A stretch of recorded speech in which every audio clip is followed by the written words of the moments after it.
Bonjour à tous. Dans cette capsule vidéo, nous allons nous intéresser aux circuits en série, aux circuits fermés et ouverts, à l'influence du nombre de dipôles, aux conducteurs et isolants, ainsi qu'aux courts-circuits. Tout d'abord, plusieurs dipôles branchés les uns à la suite des autres aux bornes d'une pile forment un circuit en série. Si les lampes brillent, le circuit est fermé.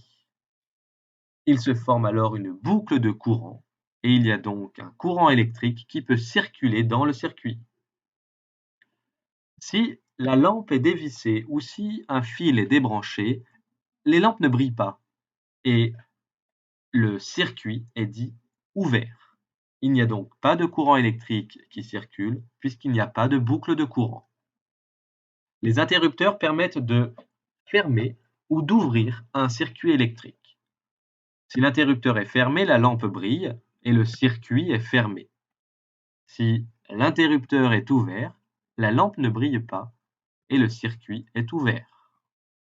Lorsque l'on branche une lampe à une pile, celle-ci brille. Si l'on rajoute une deuxième lampe identique en série dans le circuit, on observe que ces lampes brillent moins. Si l'on rajoute une troisième lampe identique dans le circuit en série, on observe que l'éclat de ces trois lampes est très faible. Ainsi, dans un circuit en série, le fonctionnement des dipôles dépend de leur nombre. Dans cet exemple, plus le nombre de lampes est important et moins elles brillent.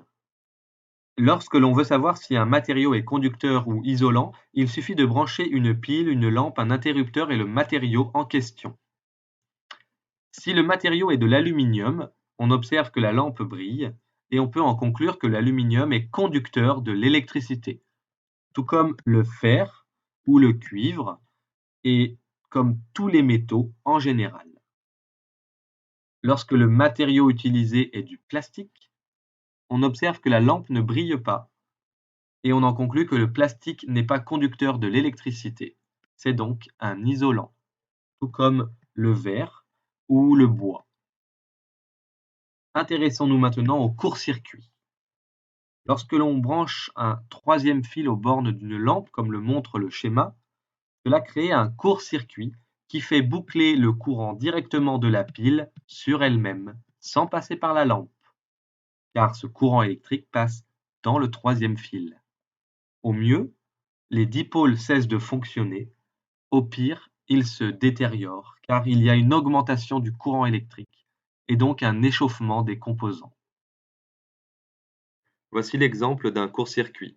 Lorsqu'un troisième fil est rajouté aux bornes de la lampe, celle-ci s'éteint. Si le fil provoquant le court-circuit est détérioré, ici représenté par la laine de fer, celui-ci peut brûler et provoquer un incendie.